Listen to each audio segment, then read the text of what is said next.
Segala puji bagi Allah, pencipta alam semesta ini. Pemilik, pengatur. Dia yang menurunkan hujan. Dia yang mengeringkan sungai-sungai.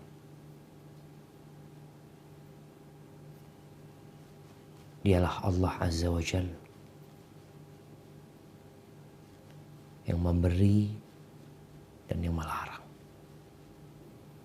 Wa bihi nasta'in ala umuri dunya waddin. Dan dengannya kita meminta pertolongan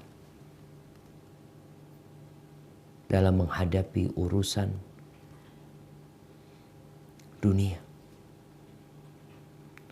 Apapun problematika yang kita hadapi, apapun kesulitan yang sedang kita lalui, maka hanya dengannya kita meminta pertolongan. Begitu pula urusan agama. Kita meminta pertolongan kepada Allah Azza wa Jalla. Menghadapi kondisi keimanan yang naik dan turun. Kemalasan beribadah. Rasa berat, susah untuk bangun sholat malam.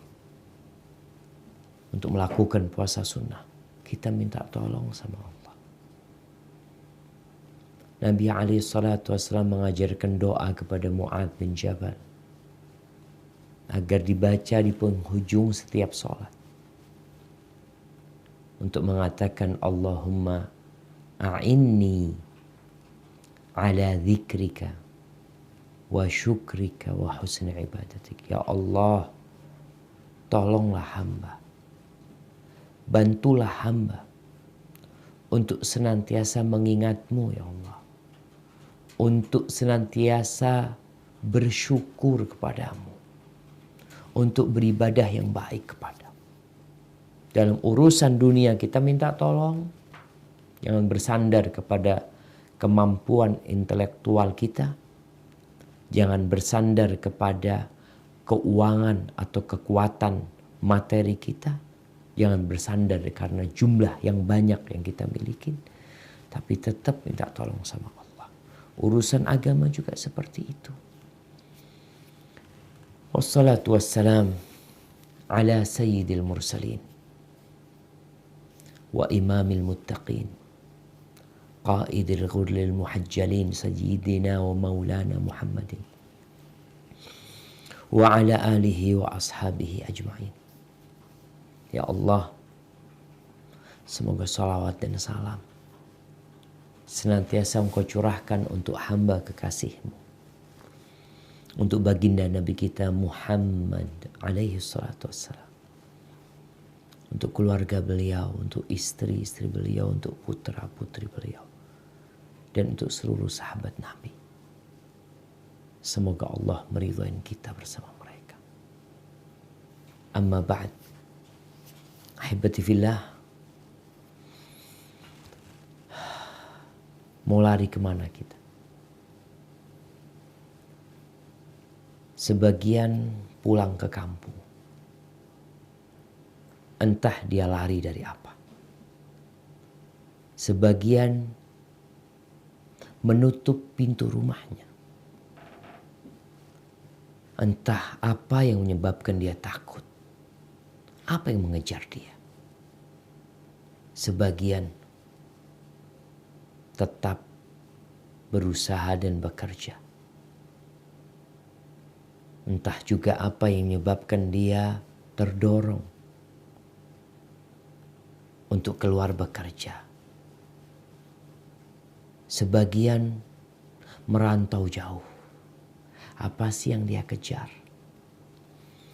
Ahibati fillah, kita selalu diingatkan bahwa kematian itu mengejar kita. Kematian itu tak kenal waktu. Kematian itu tak kenal tempat. Tak kenal umur. COVID-19 di hadapan mata kita.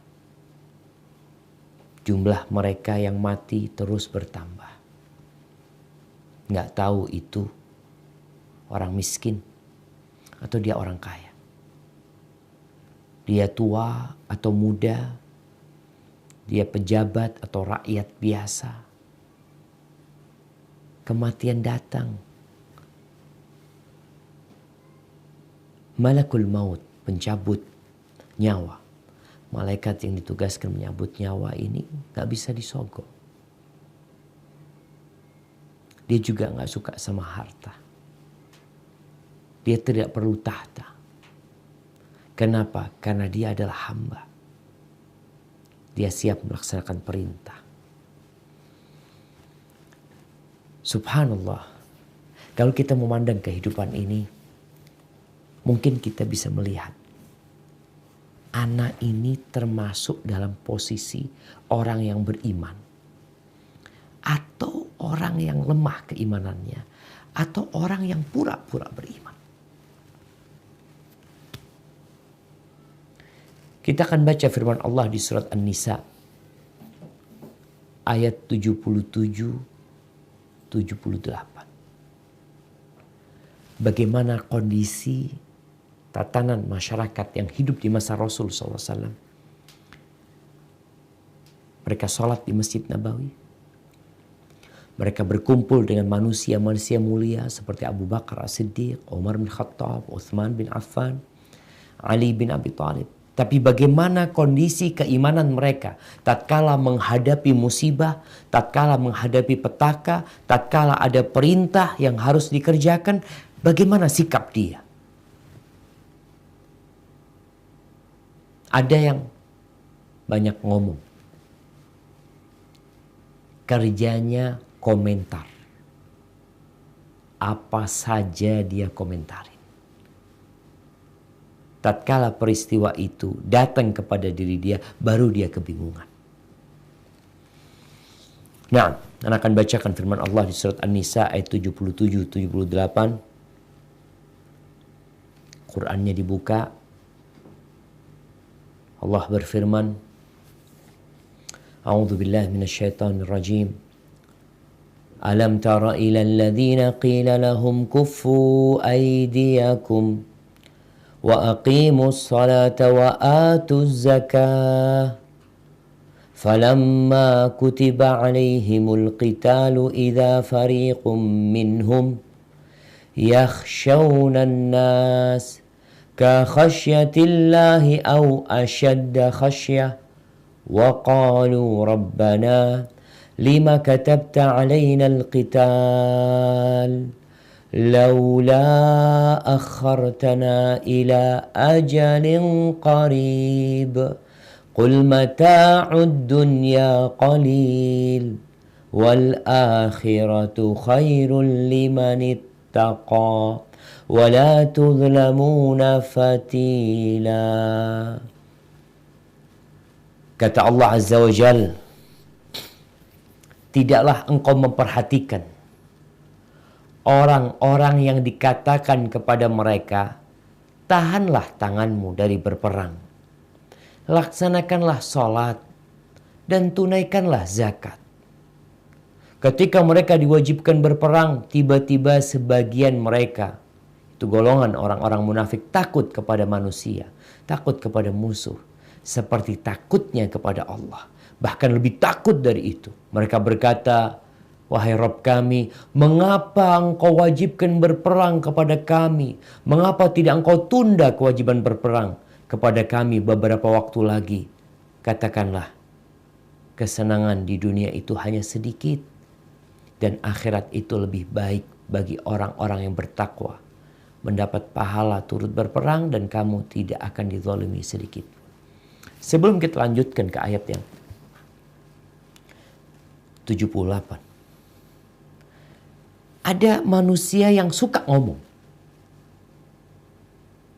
Ketika Allah katakan kepada mereka, kalian dirikan sholat, kalian tunaikan zakat. Mereka ini ngomongnya, kapan kita berjihad? Kapan kita angkat senjata? Kapan kita menghadapi musuh? Sampai kapan kita hidup tertindas seperti ini? ngomongnya seperti itu. Jadi mukmin ini harus sadar. Kita dikasih sama Allah Azza wa Jalla 2 telinga, 2 tangan, 2 kaki. Dan Allah kasih kita 1 lisan, 1 lisannya. 1 cuma. Agar engkau mendengar lebih banyak daripada berbicara dengan lisanmu. Dengan 2 tangan agar engkau berbuat lebih banyak daripada ngomong doang. Dengan 2 kaki yang Allah berikan kepadamu dan 1 lisan agar engkau melangkah lebih banyak daripada berbicara. Kalau disuruh dengerin, laksanakan. Gak banyak bertanya.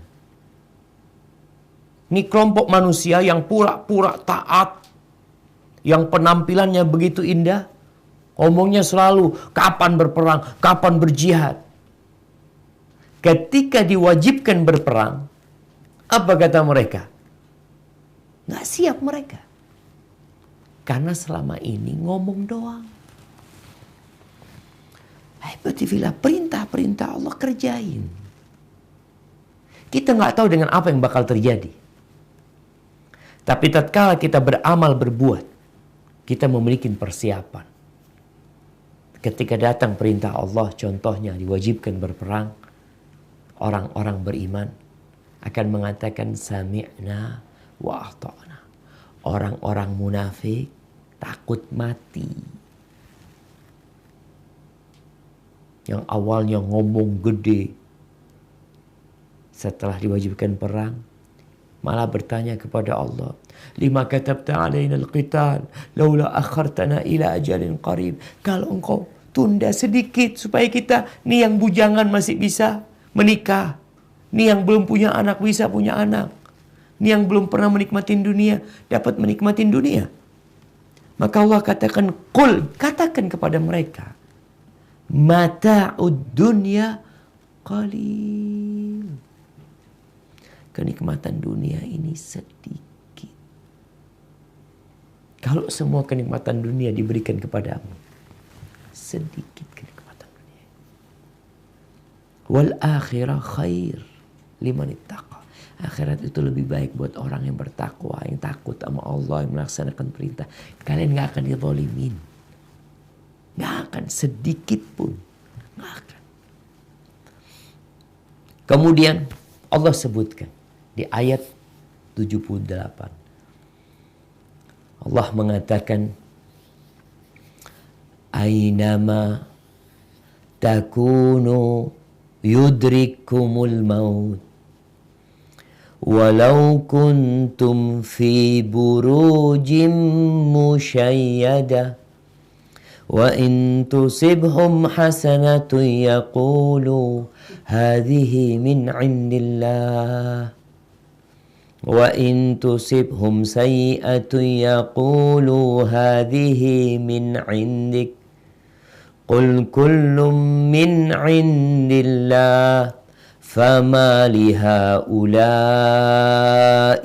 qawmi la yakaduna yafqahuna haditha.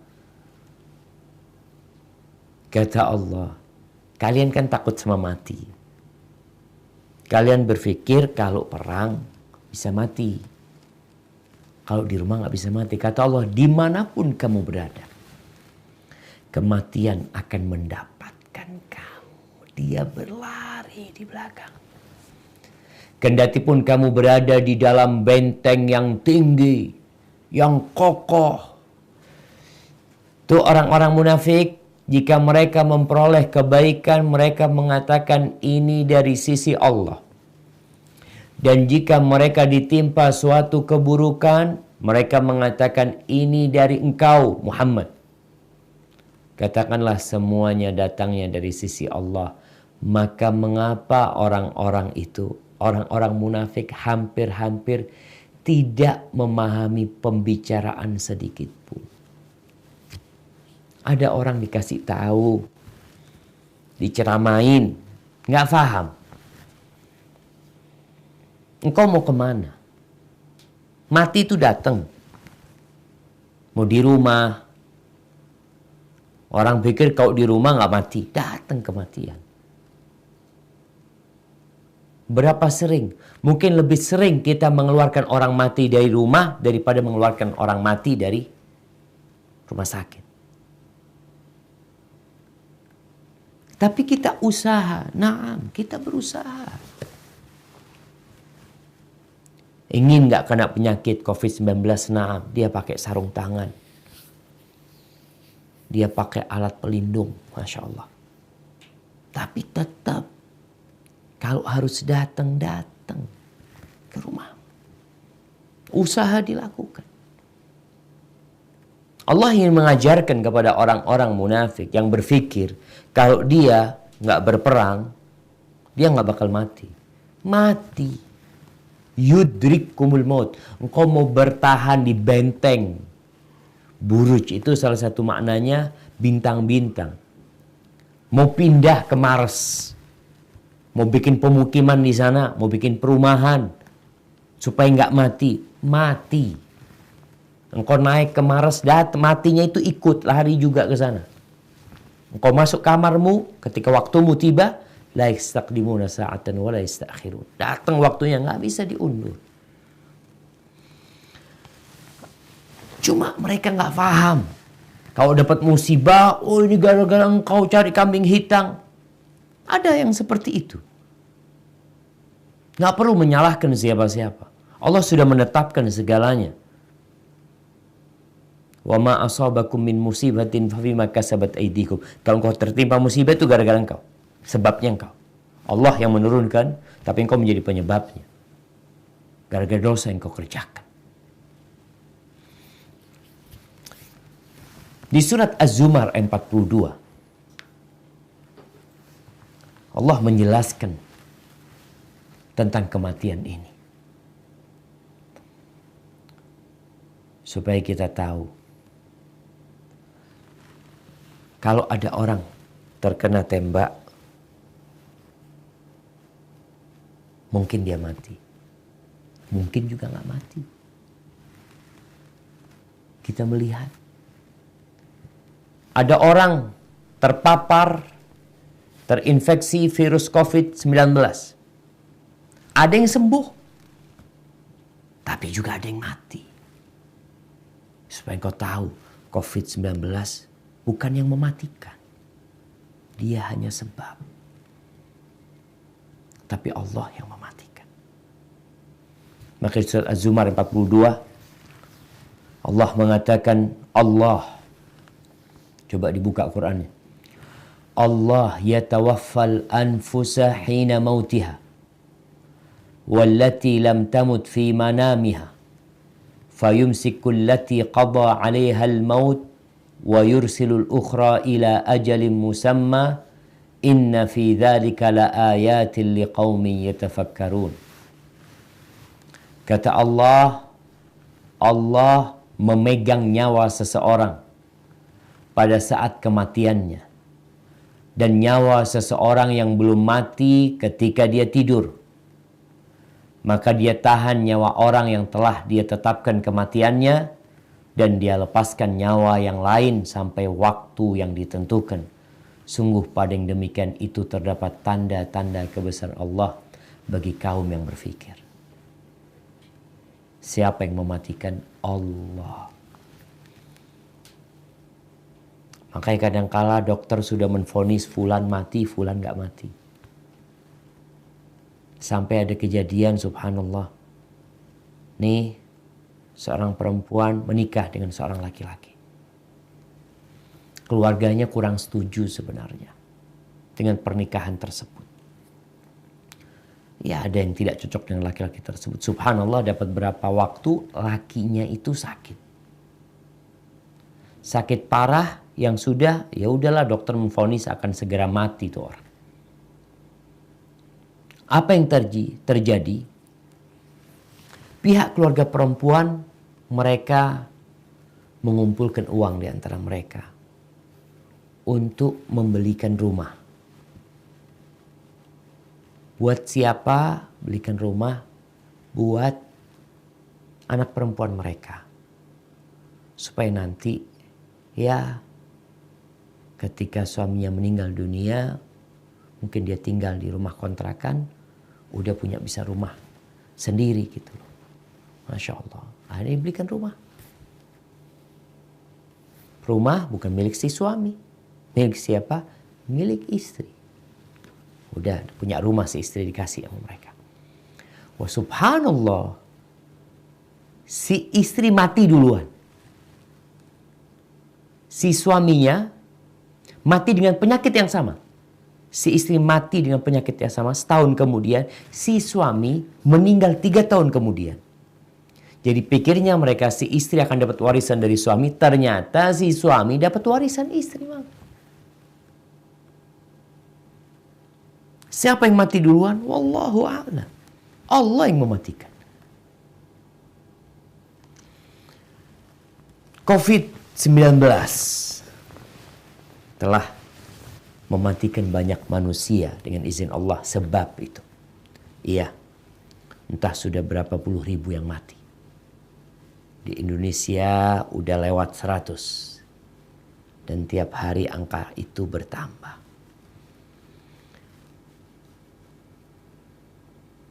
Krisis kesehatan ini, pandemi mungkin, telah membuat krisis ekonomi global. Banyak orang-orang di PHK.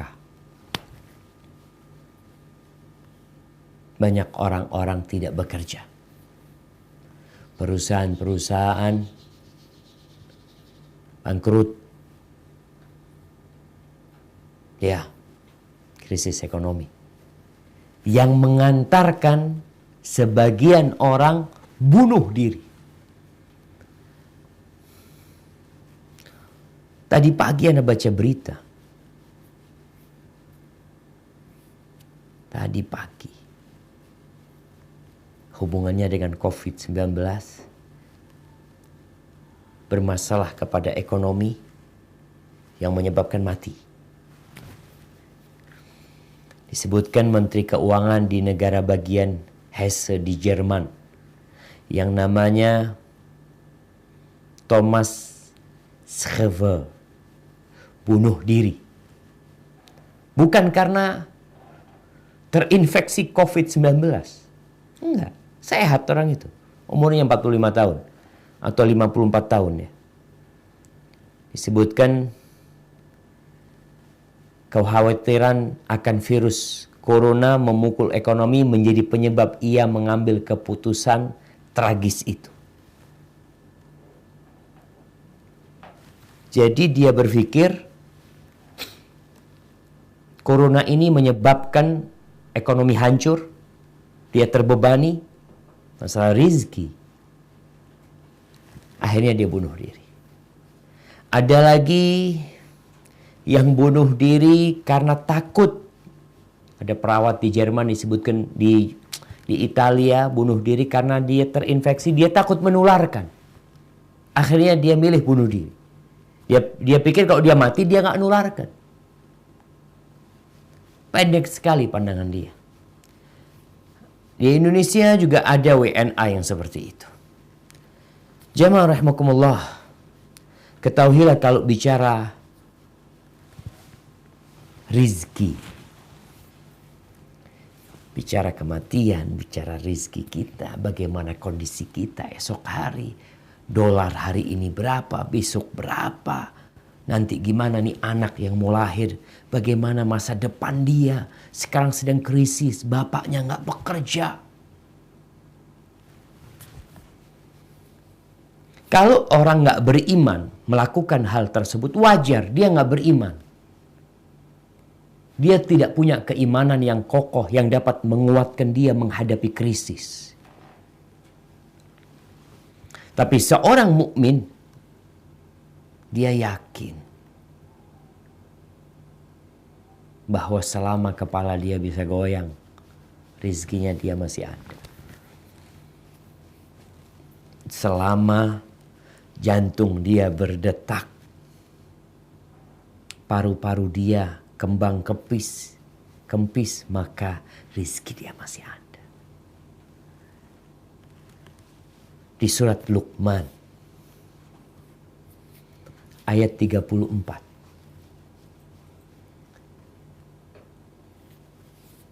Allah Azza wa Jal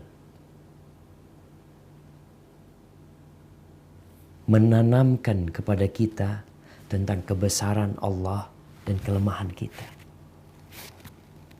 Kalau tadi bunuh diri karena faktor ekonomi, gak mampu, engkau gak akan mampu.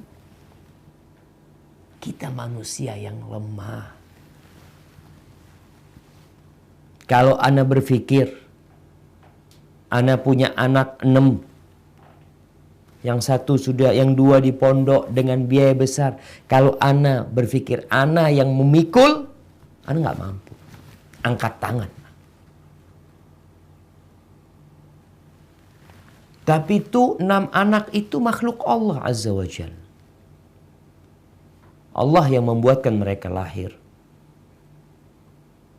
Terus yang ngasih rezeki, ya Allah yang ngasih rezeki.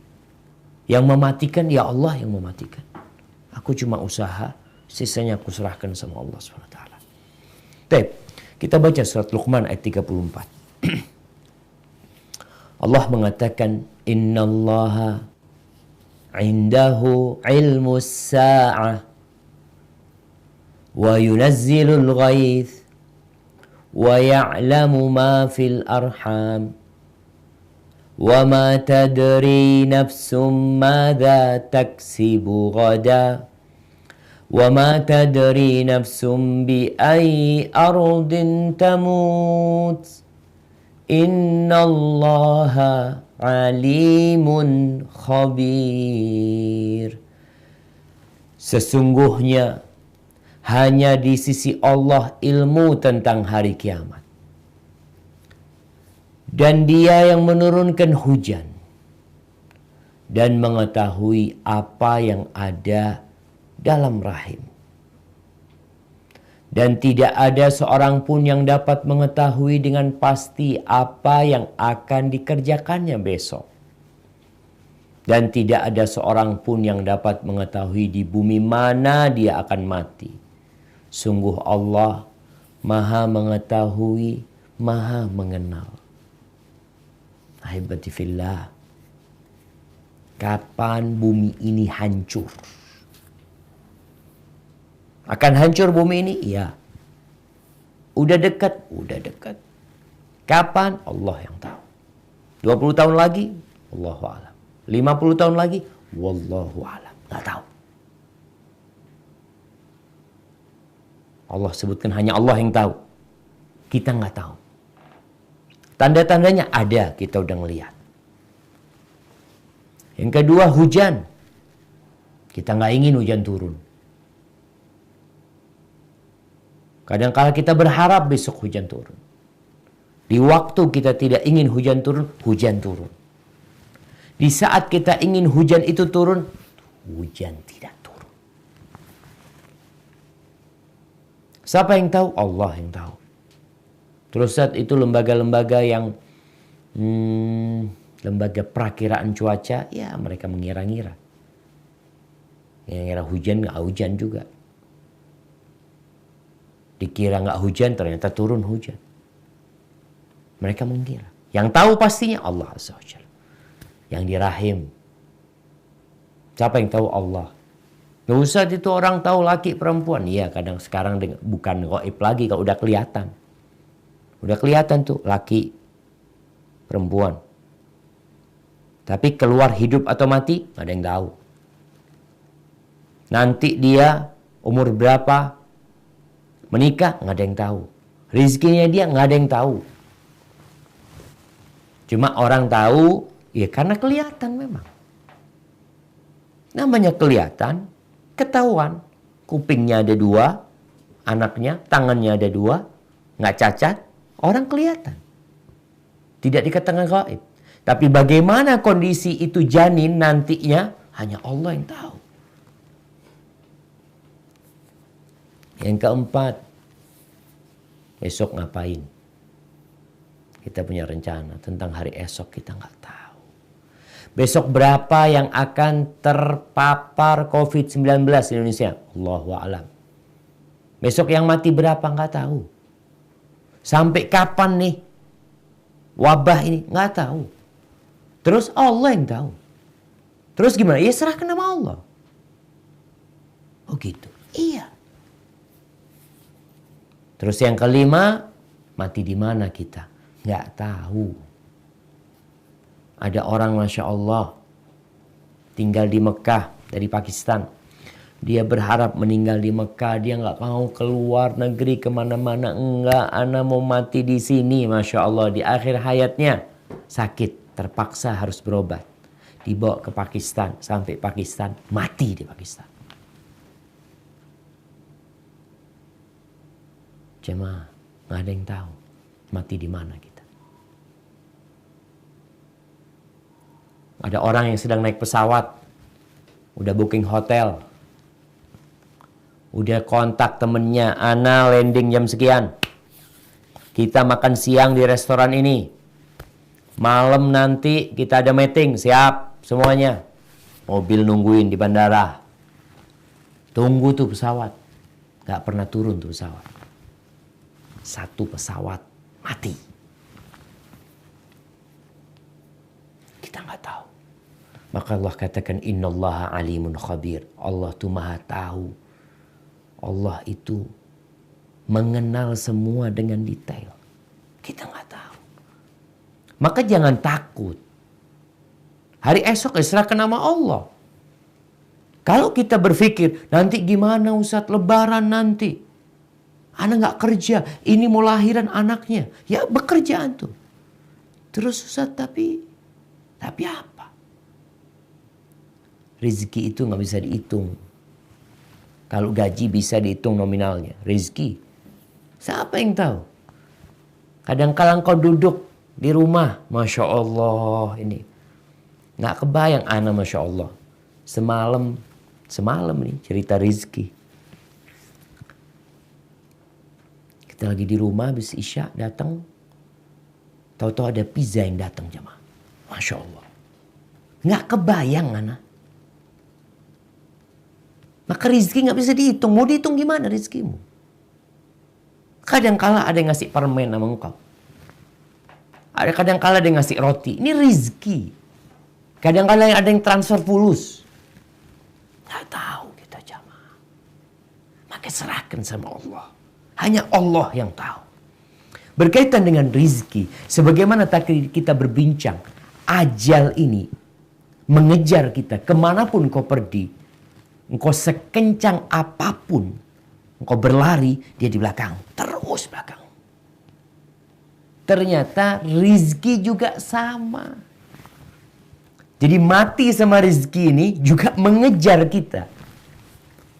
Nggak perlu khawatir kalau gitu. Selama engkau masih punya rezeki, engkau belum mati. Tapi kalau engkau waktunya mati, rezekinya habis. Sampai saat itu ya udah. Karena dua hal ini, rezeki dan kematian, Masya Allah.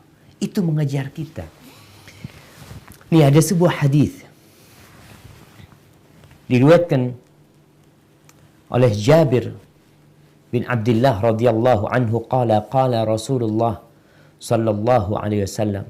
Rasulullah sallallahu alaihi wasallam bersabda, "Lau anna ibna Adam haraba min rizkihi kama yahrubu minal maut la adrakahu rizkuhu kama yudrikuhul maut." Hadis ini disahihkan oleh Syekh Albani dalam As-Sahihah.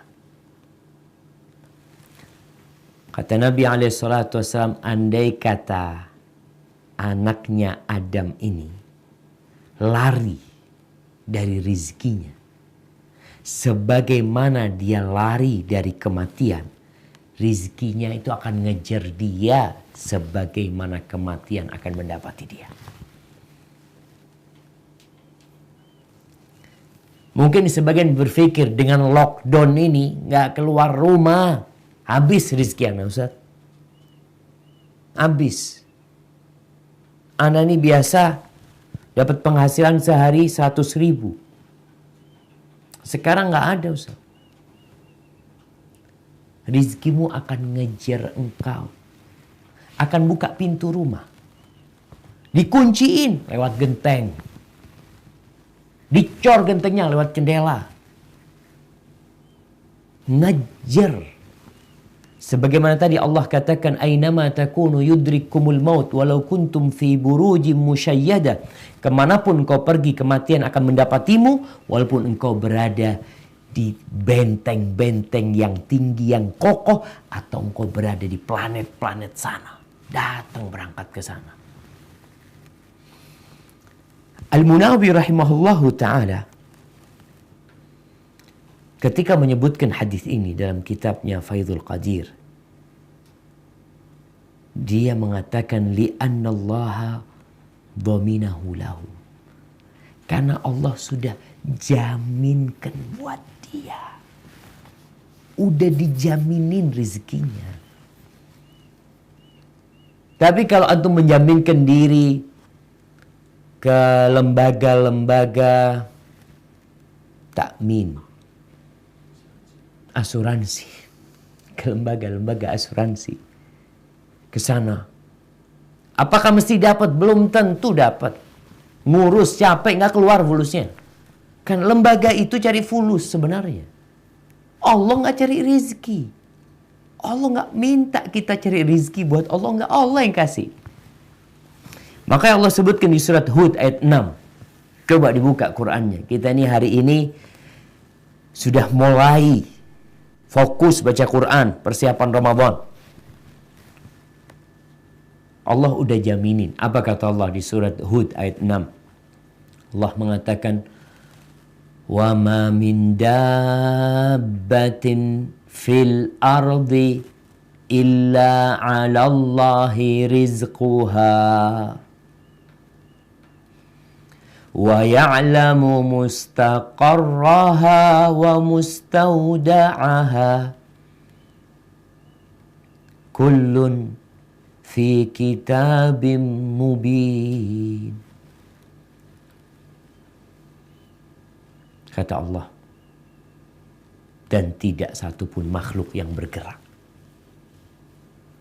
makhluk yang bernyawa di bumi, melainkan semuanya dijamin Allah rizkinya. Dia mengetahui tempat kediamannya dan tempat penyimpanannya. Semua tertulis dalam kitab yang nyata, yakni Lauhul Mahfuz. Udah dijamin. Jangan galau. Jangan resah. Jangan panik. Nih teman-teman yang di Jakarta mulai panik mereka. Sebagian sudah mulai menimbun. Engkau pikir makanan yang kau timbun itu rezekimu? Belum tentu. Ada orang udah nimbun, makanan cukup insya Allah buat 1 bulan. Insya Allah sampai Idul Fitri cukup. Ternyata engkau umurnya cuma sampai 15 Sya'ban. Selesai. Jangan panik. Allah jaminkan. Allah tahu tuh di mana letak rizkimu. Di mana engkau akan simpan itu uang. Engkau akan pakai kapan. Allah tahu. Ketika seorang hidup berjalan di muka bumi ini dengan keyakinan ada jaminan buat dia, selesai dia. Cuma kita nggak kayak gitu jemaah. Kita itu lebih yakin dengan jaminan asuransi. Ketika orang naik mobil, naik motor, tabrakan, oh tenang, udah dijamin. Udah diasuransikan, berangkat sudah. Kenapa engkau bisa yakin seperti itu? Tapi sama Allah nggak yakin. Apa masalahnya? Ini yang kadang-kadang bermasalah sama kita. Kita kurang yakin sama Allah. Udah dijamin rizkinya. Ustaz, nanti kalau habis duitnya. Ya kalau habis duitmu, belum tentu rizkimu habis. Rizki itu datang dari mana-mana. Dari atas. Jadi kalau mengejar kita rizki itu, ya bukan hanya dari belakang. Masya Allah. Ada orang yang lapar. Dia gak kebayang udah mau makan apa. Duduk di rumahnya. Tahu-tahu ada tetangga yang ngetuk pintu. Assalamualaikum. Waalaikumsalam. Ahlan wa sahlan. Kaif halak? Khair, alhamdulillah. Afwan ini ana masak kebanyakannya. Antum harap nerima ini. Masya Allah. Bukan harap nerima. Hada rizik kada. Lewat tetangga datangnya. Tapi rizkimu mau lewat tetangga, mau lewat siapa, akan ngejar engkau. Kalau itu milikmu, nggak akan tertukar. Subhanallah, Allah tidak hanya menjamin, tapi Allah bersumpah. Kalau ada orang mengatakan aku jamin sudah, kayak tadi kita bicara asuransi, orang itu percaya karena udah taken ini itu macam-macam. Kadang kala mereka kabur, mereka bohong juga umpamanya. Belum lagi ada unsur riba di sebagiannya. Ini Allah sumpah. Masih nggak yakin sama sumpah Allah. Coba dibuka firman Allah Azza wa Jalla di surat Adz-Dzariyat ayat 22-23.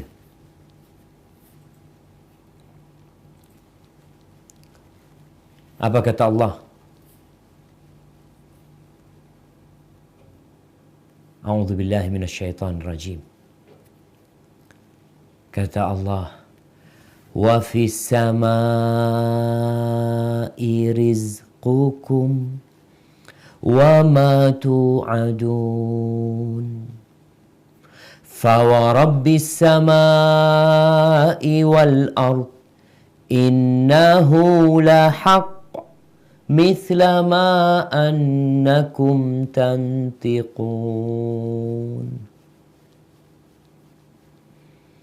Yang artinya,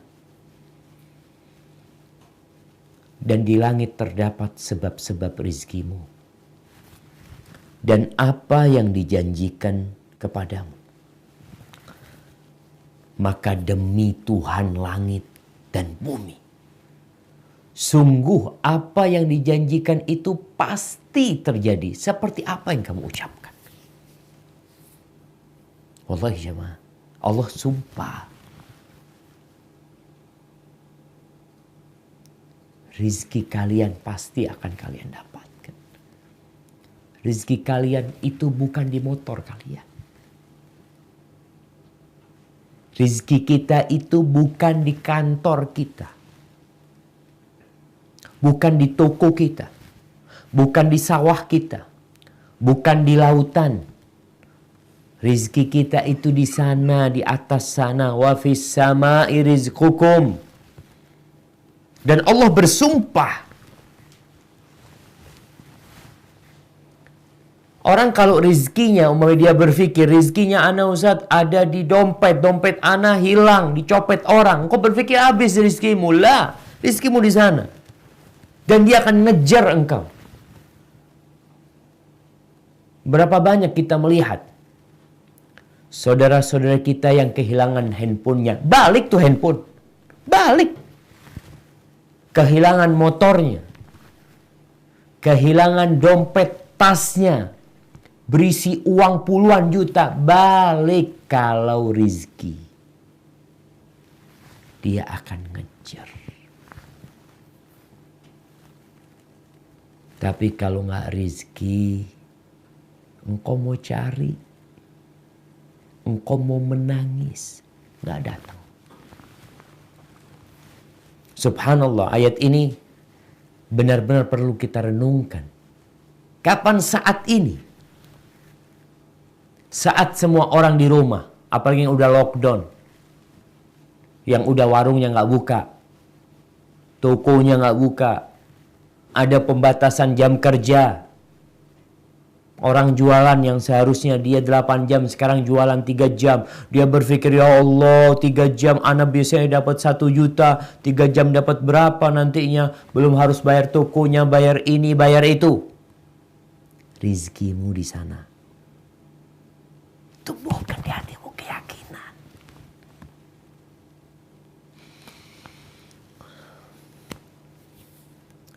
Allah Subhanahu wa ta'ala bahkan memerintahkan agar orang bertawakal. Bertawakal. Menyerahkan semuanya kepada Allah. Dengan perintah yang begitu mendalam. Dan Allah juga memberikan peringatan. Coba dibuka. Surat Al-Furqan. Ayat 58. Nih. Allah mengatakan. وَتَوَكَّلْ عَلَى الْحَيِّ الَّذِي لَا يَمُوتُ وَسَبِّحْ بِحَمْدِهِ وَكَفَى بِهِ بِذُنُوبِ عِبَادِهِ خَبِيرًا. Dan bertawakallah kepada Allah yang hidup, yang tidak mati. Dan bertasbihlah dengan memujinya. Dan cukuplah dia maha mengetahui dosa hamba-hambanya. Allah sampai katakan, Allah itu gak mati. Jangan takut. Jangan bergantung dengan yang fana. Bergantung dengan sesuatu yang akan hilang. Makanya Nabi Ibrahim alaihissalam, ketika beliau berdialog dengan kaumnya, yang sebagian menyembah bintang, sebagian menyembah rembulan, sebagian menyembah mentari. Dia katakan, oh, kalian menganggap ini bintang nih, bintang Mars, Tuhan. Tenggelam itu bintang. Aku gak suka dengan yang hilang. Lihat, bulan, oh bulan lebih besar, ini Tuhanku. Kalian anggap itu Tuhan. Dia tenggelam, menghilang, menjadi kecil-kecil kemudian hilang. Mentari pun seperti itu. Makhluk. Jangan bergantung dengan makhluk. Jangan pernah bersandar dengan apa yang berada di tabunganmu. Bersandar sama orang tua. Orang tuanya mati. Terus gimana? Wa fis samai rizqukum wa ma tu'adun. Jangan takut. Yang dalam masa wabah ini mungkin akan melahirkan istrinya. Dia bingung gimana nantinya. Tuh anak lahir bawa rizki langsung. Siapa yang kasih rizki? Wa fis samai rizqukum wa ma tu'adun. Ahibati fillah, kalau ada orang yang belum yakin, hatinya belum nerima dengan jaminan Allah, belum puas dengan sumpah Allah, dan dia juga tidak peduli dengan perintah Allah untuk tawakal. Yang kata Rasul sallallahu alaihi wasallam, tawakkalu 'ala Allah haqqa tawakkulihi. Lau annakum tawakkaluna 'ala Allah haqqa tawakkulihi. Kalau kalian bertawakal kepada Allah dengan sebenar-benarnya tawakal, la razaqakum kama yarzuqut thair. Allah akan berikan rizki kepada kalian seperti memberikan rizki kepada burung.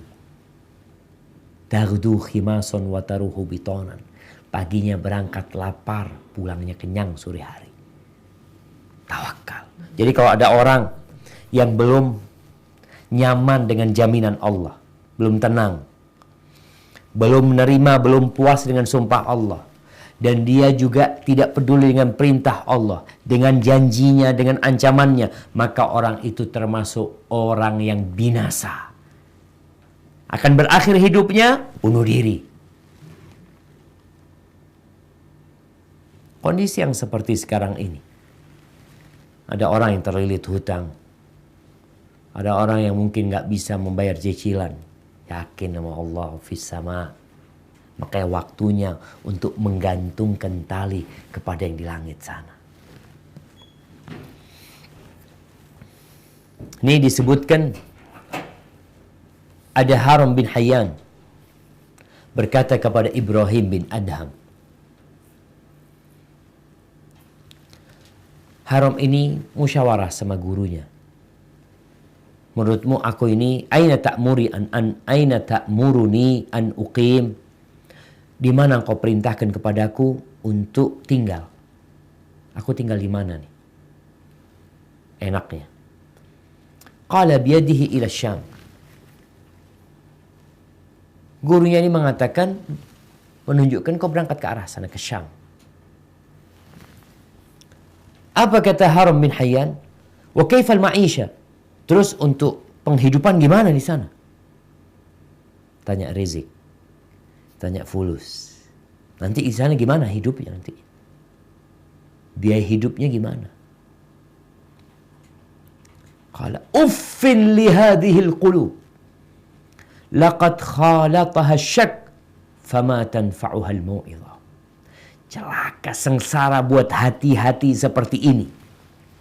Hati yang dicampuri dengan keraguan. Ketika bertanya, nanti hidupnya di sana gimana?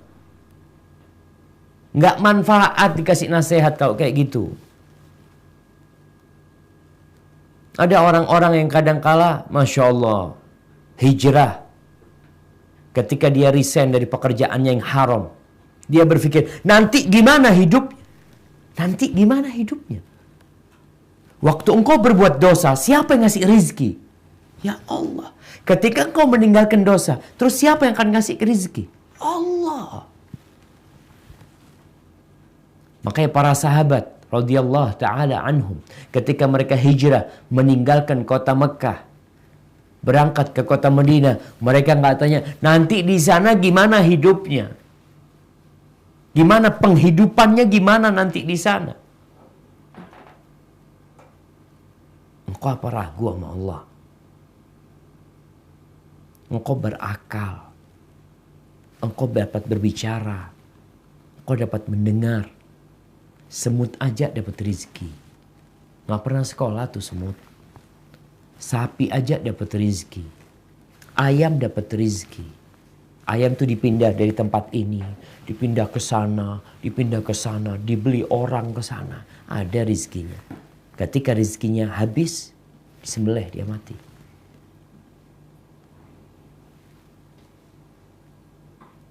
Tapi memang ada banyak hati yang tidak percaya dengan takdir ilahi. Allah udah tentukan. Dalam hadis yang diriwayatkan Imam Bukhari dan Muslim,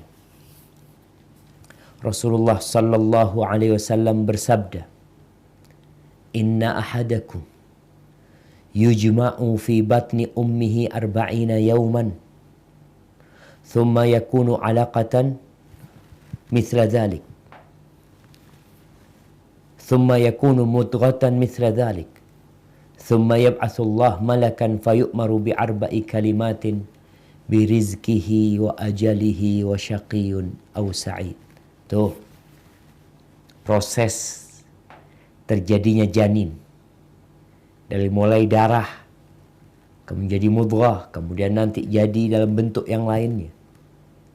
Yang awalnya mani, darah, kemudian jadi daging, kemudian berbentuk wujud manusia ketika berumur 120 hari. Allah kirimkan malaikat. Ngapain malaikat ini? Nyatet. Janin itu umur 120 hari, malaikat datang. Catat, oh janin ini umurnya hanya 2 hari. Catat. Mati 2 hari. Lahir 2 hari, meninggal dunia. Rizkinya dia akan minum susu ibunya hanya 3 kali. Dia akan dapat susu tambahan dari rumah sakit sekian. Selesai. Dapat itu semua, mati. Dicatat semua. Dia masuk surga atau masuk neraka, udah ada ketentuannya. Terus kenapa beramal? Kenapa beramal? Memang disuruh beramal. Kan udah dicatat. Kau kan nggak tahu dengan catatanmu. Kita nggak tahu sama rezeki kita.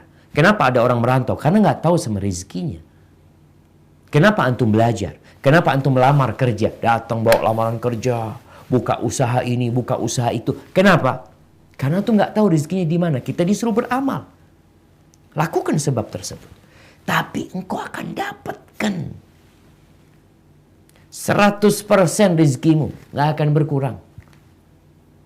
Loh Ustaz, ana seharusnya Ustaz gaji itu 10 juta Ustaz. Gara-gara COVID-19 dipotong. Jadi 5 juta. Nah, gaji 5 juta. Apakah rezekimu terpotong? Engkau nggak tahu. Mungkin ada rezeki yang lain. Engkau dapat 10 juta tapi terinfeksi COVID-19. Mau? Oh enggak, sudah Ustaz. Ya Alhamdulillah. Ana 5 juta di rumah. Alhamdulillah nggak sakit. Masya Allah. Ada orang yang gajinya 10 juta. Akhir bulan tinggal 1 juta. Ada orang yang gajinya 100 juta. Akhir bulan habis uangnya, masih punya utang. Kita nggak tahu. Dia sakit harus berobat bayar sekian. Mobilnya rusak, motornya rusak, anaknya terkena bencana ini. Udah ditulis. Udah dicatat. Terus gimana? Jangan ambisi dunia. Kenapa jangan ambisi dunia? Namanya kita udah tahu rezeki kita berapa. Jalanin nih. Umur kita berapa tahun? Ana nggak tahu, Ustaz. Ya Ana juga nggak tahu. Mungkin umur Ana 43 tahun 10 hari. 43 tahun 3 hari. Mungkin 50 tahun.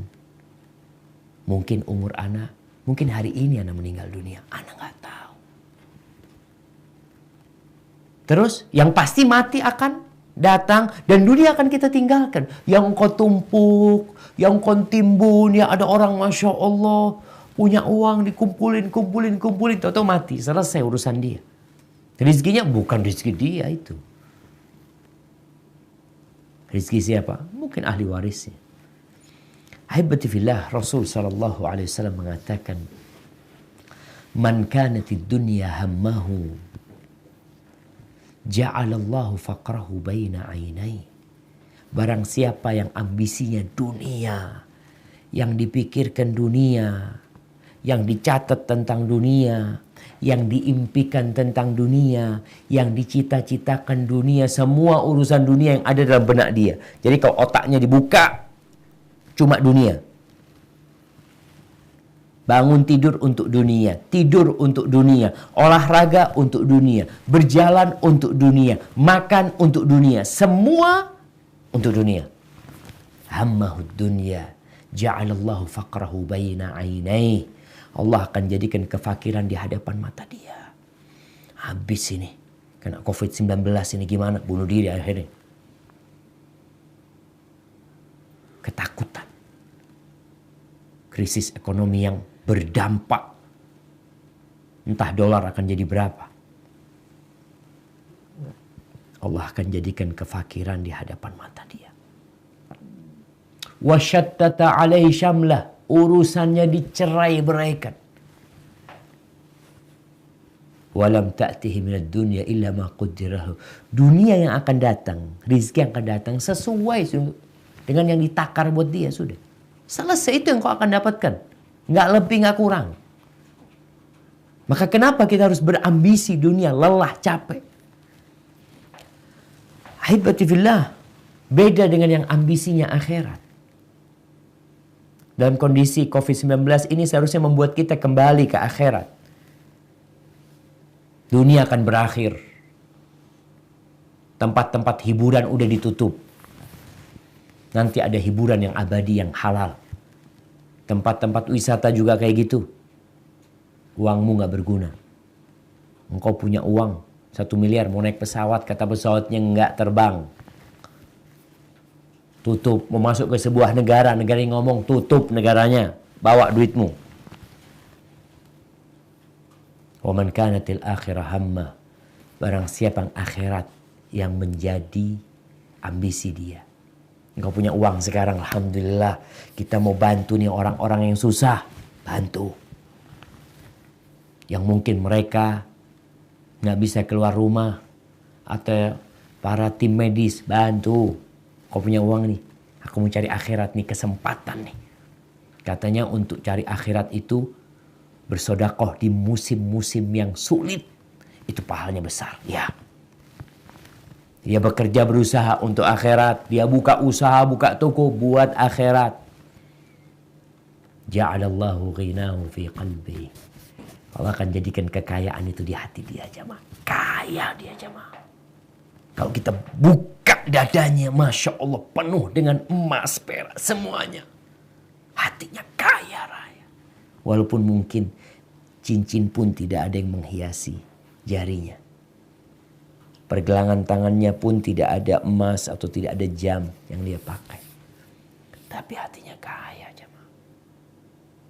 Wa'atathu dunya wa hiya raghimah. Dunia datang, dipaksa datang, hina nih dunia. Datang kepada dia. Haibati fillah. Kalau nggak salah nih ucapan Al-Imam Syafi'i. Beliau mengatakan, memberikan nasihat nih kepada kita.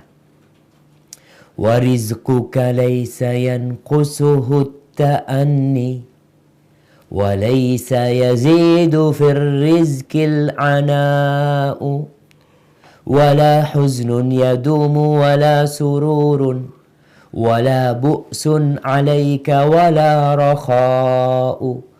إذا ما كنت ذا قلب قنوع فأنت ومالك الدنيا سواء. Beliau mengatakan rizkimu tidak akan berkurang karena engkau terlambat. Rizkimu nggak akan berkurang karena telat. Kita naik motor nih, aduh telat ya. Kalau rizki nggak akan berkurang.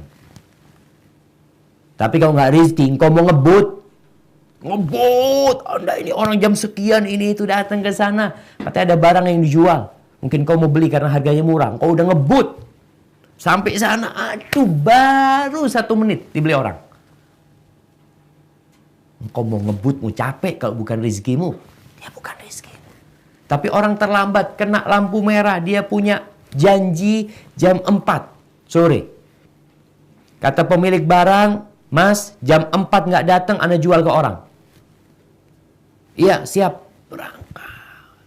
Lihat jam, lampu merah. Allah, macet. Jam 4 kurang 5. Ketemu macet lagi. Allahu Akbar. Hasbi Allah ni'mal wakil. Sampai situ jam 4:30. Datang. Orang itu, Mas, ana udah jual ke orang. Tapi nggak ada yang beli. Kayaknya rezeki antum ini. Itu rezeki. Wala huznun yadum wala sur. Nggak ada kesedihan yang abadi, nggak ada. Kesenangan yang terus-terusan nggak ada. Dunia ini berputar. Hari ini kau di atas, besok di bawah. Hari ini kau senang, Masya Allah. Kesenanganmu tidak akan berlalu lama. Engkau bersedih. Kesedihan itu juga nggak lama. Entar lagi hilang. Wala bu'sun 'alaika wala rakha. Engkau susah, nggak lama susahmu. Begitu pula orang yang hidupnya senang, yang banyak hartanya, nggak lama juga. Kau akan kehilangan semuanya. Waktunya akan tiba. Kita dikejar oleh takdir itu. Tinggal percaya nggak engkau? Ajal mengejar kita, rizki mengejar kita. Idza ma kunta dza qalbin qanu. Kalau engkau memiliki hati yang puas, yang menerima dengan takdir Allah Azza wa Jalla, fa anta wa malikud dunya sawa. Engkau bersama raja dunia ini sama. Kalau hatinya nerima. Irda bima qasamallahu lak. Ridholah dengan apa yang Allah sudah bagikan buat engkau. Takun aghanan nas. Engkau akan jadi orang paling kaya, kata Rasulullah sallallahu alaihi wasallam. Ahibati fillah. Juga nih, kalau nggak salah ucapan Imam Syafi'i lagi. Untuk mengobatin hati kita. Agar kita semakin yakin bahwa rizki kita mengejar kita. sebagaimana ajal kita mengajar kita. Engkau di rumah sakit, keluar dari rumah sakit kalau belum waktunya mati. Tapi kalau waktunya mati, engkau di rumah belum dibawa ke rumah sakit, udah mati. Rizki juga seperti itu. Apa kata Al-Imam Syafi'i? Wa ayqantu anna Allah la syakka raziqi. Tawakkaltu fi rizki ala Allahi khaliqi. Enggak, ini kebalik ini jemaah. Tunggu anda bacakan. Tawakkaltu fi rizki ala Allahi khaliqi. Wa ayqantu anna Allah la syakka raziqi. Wa ma yaku min rizki falaysa yafutuni. Walau kana fi qa'il biharil awamiqi. Sayati bihillahul azimu bifadlihi. Walau lam yakun minni lisanu binatiqi. ففي أي شيء تذهب النفس حسرة وقد قسم الرحمن رزق الخلائق. Beliau mengatakan, aku serahkan, aku bertawakal kepada Allah dalam rizkiku. Kenapa? Allah yang menciptakan aku. Allah yang menciptakan aku dan Dia yang menjamin rizkiku, maka aku bergantung sama Allah. Aku yakin dan aku serahkan sama Allah. Allah akan kasih rizki sama aku. Apa yang jadi rizkiku nggak akan tertukar. Apa yang menjadi rizkimu tidak akan luput dari dirimu. Nggak akan pindah ke toko sebelah. Orang ini kalau memang dia datang bawa rizki kita, nggak akan pindah ke toko sebelah. Dia tungguin toko kita. Tutup. Tertulis sedang sholat di masjid. Melihat dari jauh sedang sholat ke masjid. Orang berpikir, Ustadz, kalau nanti anak tutup, itu pelanggan pindah ke toko sebelah. Yang ngasih rezeki engkau siapa? Ketika engkau yakin, mau tutup, sholat, bismillah, berangkat. Tahu-tahu orang datang. Bang, anak datang tadi pas azan, anak lihat tutup, ya anak sholat juga, Masya Allah. Engkau ngajarkan orang sholat, rizkimu gak tertukar. Walau kana fi qa'il biharil awamiki, walaupun rizkiku itu berada di dasar lautan yang dalam, sayati bihillah, Allah akan datangkan rizki itu jamaah.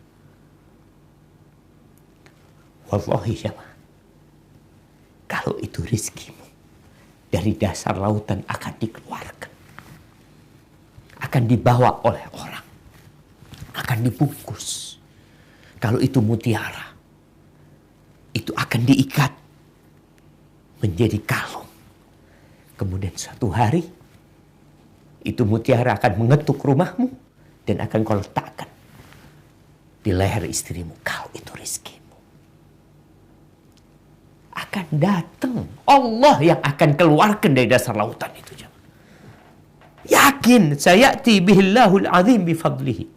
Walau lam yakun minni lisanu binatik.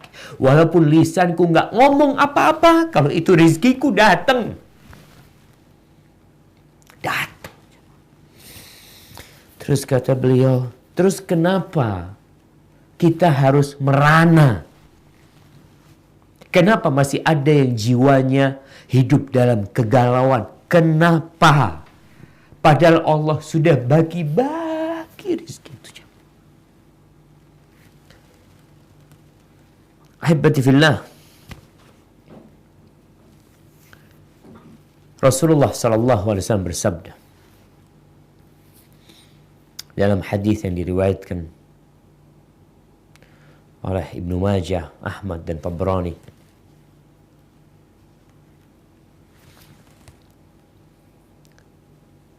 dari Waki ibn Hudus, dari pamannya Abu Razin, dia berkata, Nabi SAW bersabda, Dhahika Rabbuna min qunuti ibadihi wa qurbi ghiyarihi. Allah itu tertawa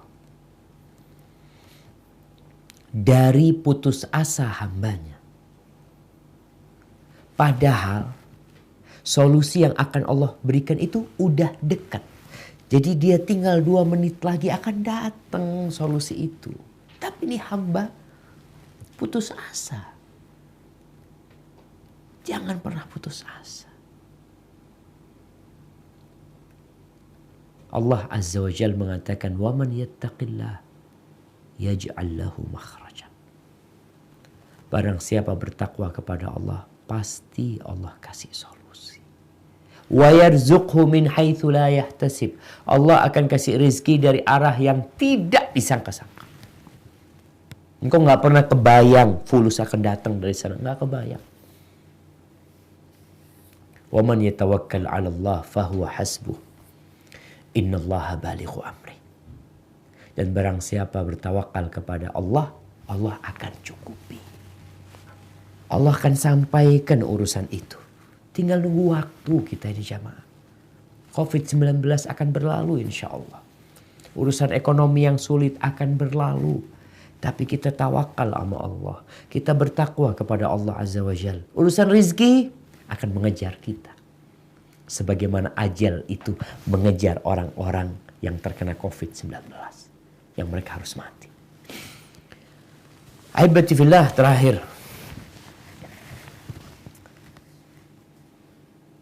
Musibah yang sudah ditetapkan oleh Allah menimpa kita. Maka dia akan menimpa kita. Walaupun keluarga kita tidak mau dan tidak menginginkannya. Nih, ana akan membacakan sebuah athar. Tunggu sebentar.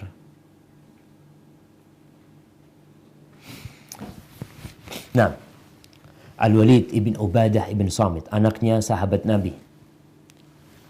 Dia berkata, "Dakhaltu ala Ubadah wa huwa maridun atakhayalu fihi al-maut." Anaknya mengatakan, aku masuk membesuk ayahku Ubadah dalam kondisi dia sakit. Dalam pandanganku kok kayaknya dia akan meninggal dalam sakitnya ini. Faqultu ya abatah awsini wajtahid li. Wahai ayahanda, nasihati ayahanda. Kasih aku wasiat ayah. Dan aku minta engkau bersungguh-sungguh serius ngasih nasihat aku. Faqala ajlisuni. Maka Ubadah yang sedang rebahan minta kepada orang-orang yang di sekitarnya, dudukkan aku. Maka mereka pun mendudukkan. Karena dia mau ngasih wasiat sama anaknya. Apa kata Ubadah bin Samit? Ya bunayya, innaka lan tat'amu ta'mal iman. Walan tablugha haqqa haqiqatil ilmi billahi tabaraka wa ta'ala. Hatta tu'mina bil qadari khairihi wa syarri. Wahai ananda, engkau tidak akan pernah merasakan lezatnya keimanan. Dan engkau tidak akan sampai kepada puncak ilmu tentang Allah Azza wa Jalla. Sampai engkau beriman dengan takdir baik dan takdir buruk. Dengan ketentuan Allah Azza wa Jalla yang baik dan yang buruk. Qultu ya abatah, fakaifa li an a'lam ma khairul qadari wa syarruhu. Wahai ayahanda, gimana aku tahu dengan takdir Allah yang baik yang buruknya itu gimana? Qala ta'lam anna ma akhta'aka lam yakun liyusibaka wa ma asabaka lam yakun liyukhti'ak. Hendaklah engkau mengetahui. Ini kalau kepingin tahu gimana takdir baik dan buruk, hendaklah engkau tahu bahwa apa yang meleset darimu memang dia tidak akan pernah menimpamu. Tapi apa yang menimpamu, maka itu sudah harus menimpamu dan tidak akan meleset darimu. Tidak akan meleset. Yang tertimpa musibah, tertimpa sesuatu yang baik dan yang buruk, rizki atau bala atau wabah, itu sudah ketentuan Allah Azza wa Jalla. Ya bunayya, wahai ananda, Inni sami'tu Rasulullah sallallahu alaihi wasallam yaqul.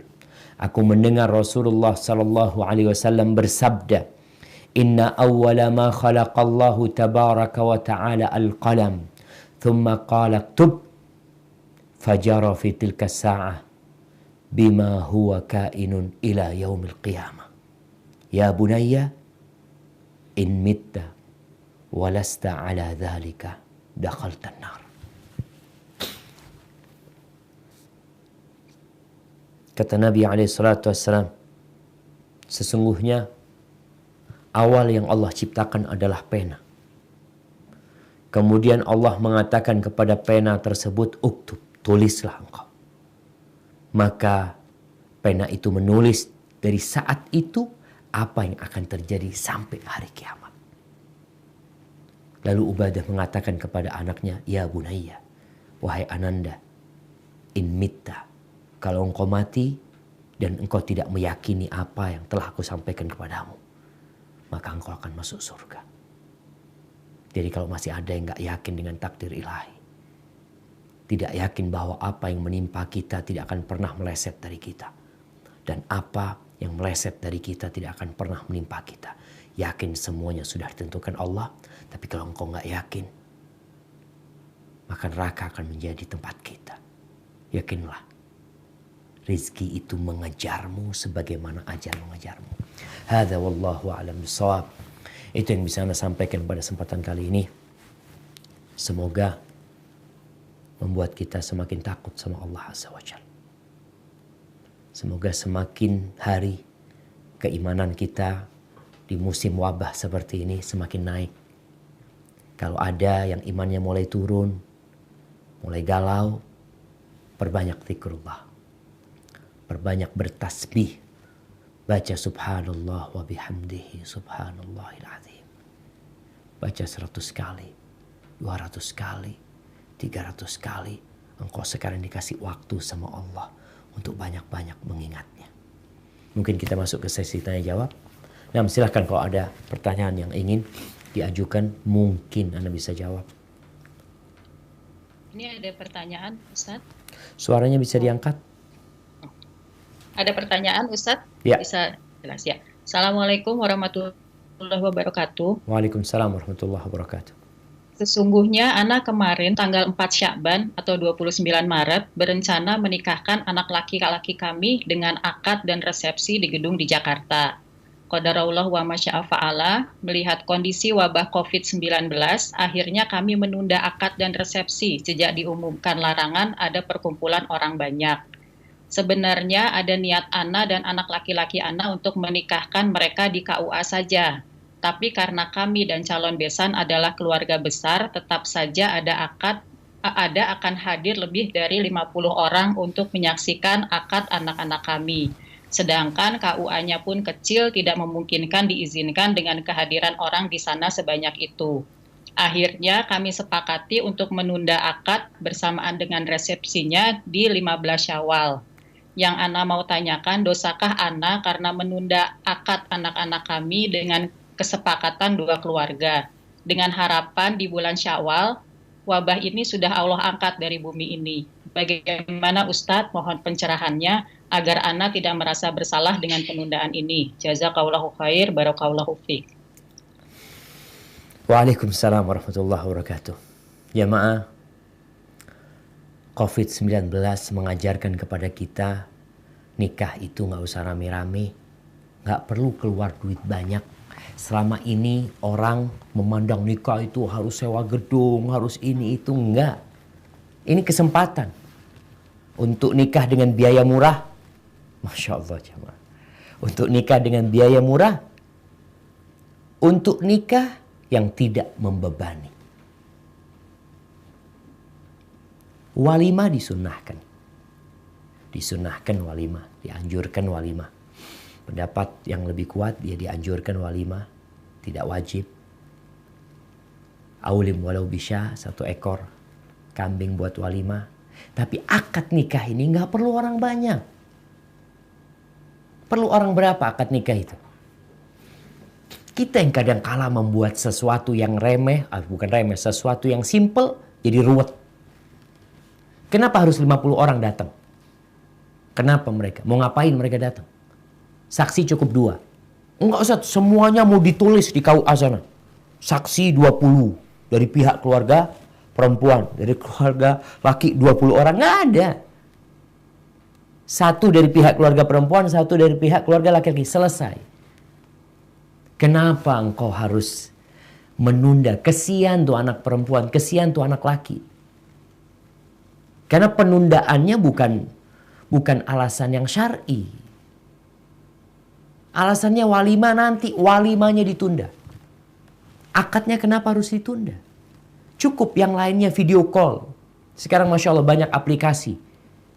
Masya Allah banyak aplikasi. Semua lihat di rumah. Akad nikah. Live YouTube.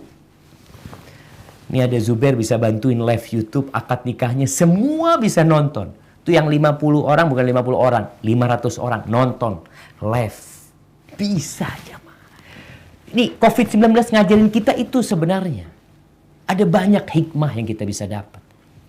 Makanya Anda kasih nasihat kepada teman-teman yang keuangannya nggak cukup. Antum sekarang nikahnya.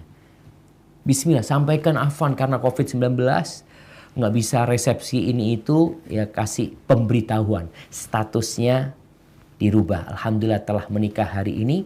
Fulan. Mudah jemaah. Makanya Anda rasa orang tua untuk mundur. Kita ini nggak tahu 15 Syawal bagaimana. Kita nggak tahu. Makanya ditunda. Kita lihat sekolah-sekolah sekarang. UN sudah ditiadakan. Karena ketidakpastian.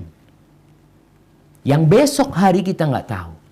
Sedangkan kebaikan itu dianjurkan untuk disegerakan. Maka nasihat anak, dimusyawarahkan kembali. Dimusyawarahkan kembali. Tuh anak udah nunggu berapa tahun mau nikah. Gara-gara 50 orang akhirnya nggak jadi akad nikah. Padahal nggak harus 50 orang. Maka mudah-mudahan bisa duduk kembali, musyawarah kembali. Cukup akad nikah di KUA, ada saksinya. Kemudian nanti kalau mau akad nikahnya di live kan, dilihatkan ini akad nikah. Semua saudara pada nonton, alhamdulillah sudah akad nikah. Kemudian untuk walimahnya ditunda atau untuk makanan walimahnya akan dikirim ke rumah masing-masing. Masya Allah. Alhamdulillah. Selesai. Atau untuk akad walimahnya kirimin fulus, beli sendiri-sendiri. Karena kondisi seperti ini. Maka mudah-mudahan kita bisa belajar lebih banyak lagi dari COVID-19 ini. Ternyata ada banyak hal yang sebenarnya simple, tapi kita yang bikin ruwet. Selama ini kita bisa kerja dari rumah sebenarnya, tapi kita yang maksa diri untuk meninggalkan rumah kita. Barakallahu fikum. Nah, Ustadz, pertanyaan selanjutnya. Ustadz, bagaimana hukumnya seorang suami yang melarang istrinya untuk berangkat kerja ke kantor di tengah wabah corona yang melanda saat ini? Sebagai informasi, istri Ana bekerja sebagai dosen di Institut Pendidikan Negeri di Jakarta. Anak didik atau mahasiswa sudah diliburkan di pembelajaran. Akan tetapi atasannya mengharuskan istri Ana untuk hadir di kantor dan mengabaikan instruksi dari gubernur maupun presiden. iya. Yang melarang siapa tadi?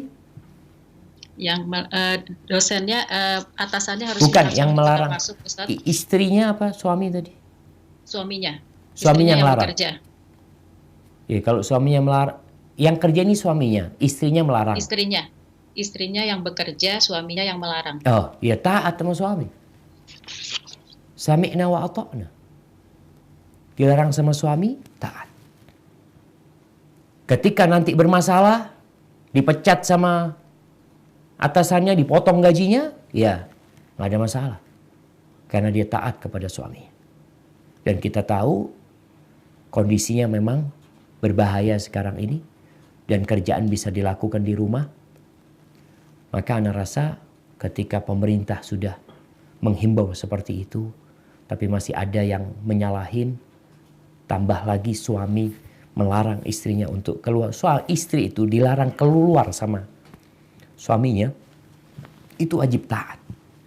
Apalagi cuma urusan kerjaan dan kondisinya memang sudah seperti ini. Maka nasihat Ana buat istri itu taat dan patuh kepada suamimu.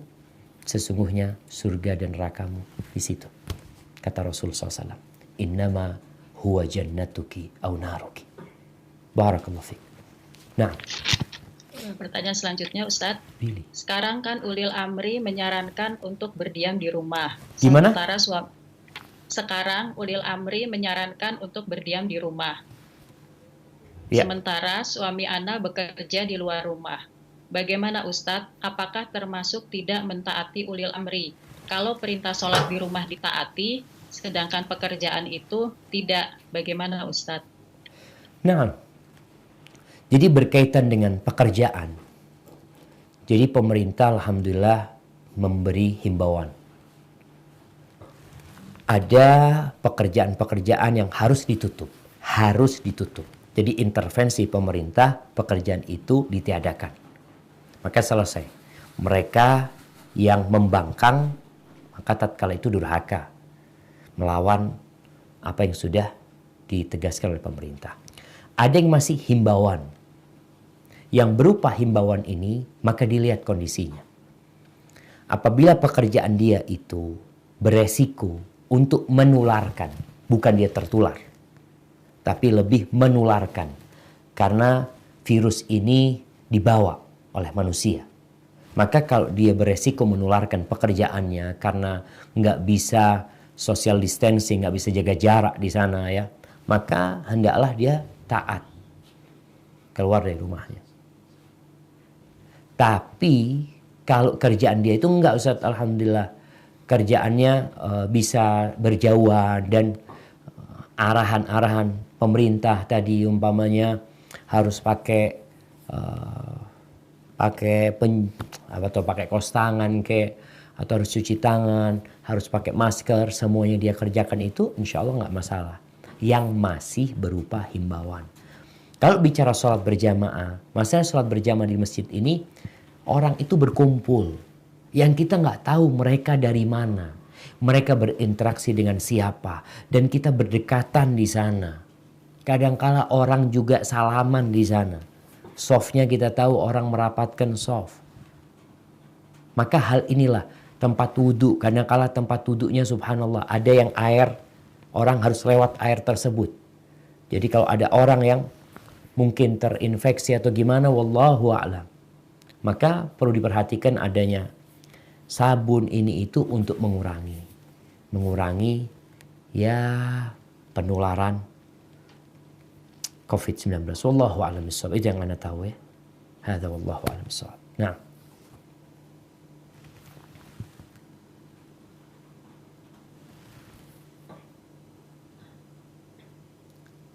tafadhali. Kok nggak ada suara, Zubair?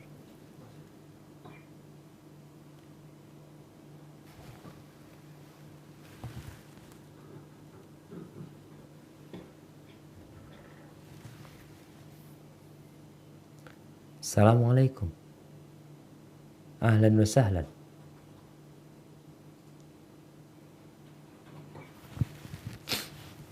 Udah habis pertanyaannya.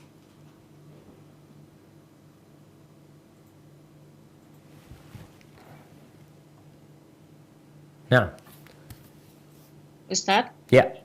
Ya, Ustadz, pertanyaan berikutnya, bagaimana seharusnya sikap saya terhadap anak saya yang tidak memperdulikan saya? Saya sudah berusaha mendekati dan bertanya padanya, apakah ada salah mamah yang bikin kamu sakit hati? Kalau ada, mamah minta maaf. Dia anak laki saya satu-satunya dan sudah punya 2 anak. Saya tetap mendoakan dia meskipun dia menjauhi saya. Mohon pencerahannya, Ustadz. Allahu Akbar, jamaah ya. Ini anak durhaka sama orang tuanya ya. Bagaimana Allah Azza wa Jalla memerintahkan kepada anak, wasainal insana biwalidayhi husna. Kami wasiatkan kepada anak untuk berbuat baik sama orang tuanya.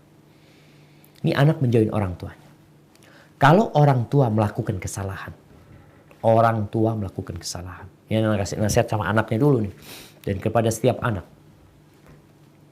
Allah mengatakan, wa in jahadaka ala an tusyrika bi ma laysa laka bihi ilm fala tuti'huma. Kalau orang tuamu memaksamu untuk melakukan kesyirikan, jangan taat. Ini orang tuanya menyuruh anaknya melakukan kesyirikan. Ini bertentangan dengan perintah agama.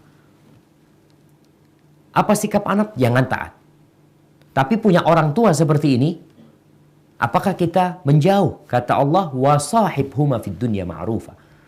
Engkau tetap wajib menemani, mendekati keduanya di dunia ini dengan cara yang baik.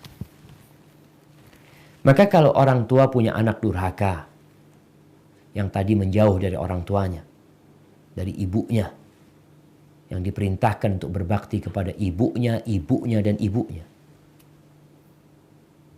baru kepada bapaknya. Maka tugas orang tua menghadapi anak seperti itu, yang pertama beristighfar. Mohon ampun sama Allah Azza wa Jalla. Mungkin engkau pernah menyakitin hati orang tuamu. Mungkin dulu ibumu juga pernah engkau bikin menangis atau bersedih, sehingga sekarang dibalas di anakmu. Kita nggak tahu jemaah. Tapi yang jelas kama tadinu tudanul jaza'u min jinsil amal. Sebagaimana engkau berbuat, maka seperti itu yang akan diperbuat. Sebagaimana engkau bertindak, balasannya seperti itu. Ma min dzambin ajdaru an yu'ajjilallahu lahul uqubah ma'a ma yaddakhiru lahu yaumil qiyamah min baghyin wa qati'atir rahim. Tidak ada dosa atau kezaliman yang lebih pantas untuk disegerakan hukuman di dunia plus yang disisakan, ditabung nanti buat dia di akhirat hukuman tersebut, lebih daripada kezaliman menzalimi orang lain atau memutuskan silaturahim. Dan tidak ada kezaliman yang lebih dahsyat daripada menzalimi orang tua atau membuat sakit hati orang tua. Maka nasihat ana buat sang ibu untuk beristighfar, mohon ampun sama Allah Azza wa Jalla. Doakan orang tuanya. Ingat-ingat introspeksi diri sebelum nanti kita akhirnya dihisap pada hari kiamat. Sekarang melihat anaknya durhaka seperti itu. Yang kedua, sabar. Sebagaimana orang tua kita sabar dulu menghadapi kita. Yang ketiga, berusaha memberikan nasihat kepada anak. Mungkin lewat orang tuanya dia nggak mau dengar.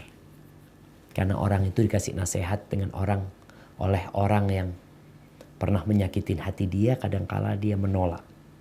Cari lewat lisan orang lain. Siapa yang bisa memberikan nasihat kepada dia? Sepupu dia, kawan dia. Karena yang namanya peringatan itu tetap bermanfaat buat orang-orang beriman. Hadza wallahu a'lam bishawab. Pertanyaan berikutnya Ustadz. Nah. Ustadz mohon nasihatnya. Bagaimana sikap saya sebagai putri anak pertama setelah mengetahui aib ayah saya, di mana diajak oleh ibu untuk memergoki melakukan maksiat di suatu hotel. Karena ibu saya sudah merasa capek atas sikap kasar dan perbuatan ayah. Dan ibu setelah dibantu dibuatkan usaha di rumah oleh ayah, sejak itu tidak pernah diberi uang sama sekali oleh ayah. Jazakallah khair Ustadz, semoga Allah memberikan kesehatan bagi Ustadz beserta keluarga dan seluruh umat muslim di muka bumi ini. Allahumma amin. Afwan. Jadi anak ini diajak ibunya untuk apa istilahnya? Memergoki ayahnya di suatu hotel bermaksiat. Satpol PP razia, untuk razia. Ya untuk memergoki Ustadz ayahnya yang sedang bermaksiat di suatu hotel. Iya, barakallahu fiik. Yang pertama,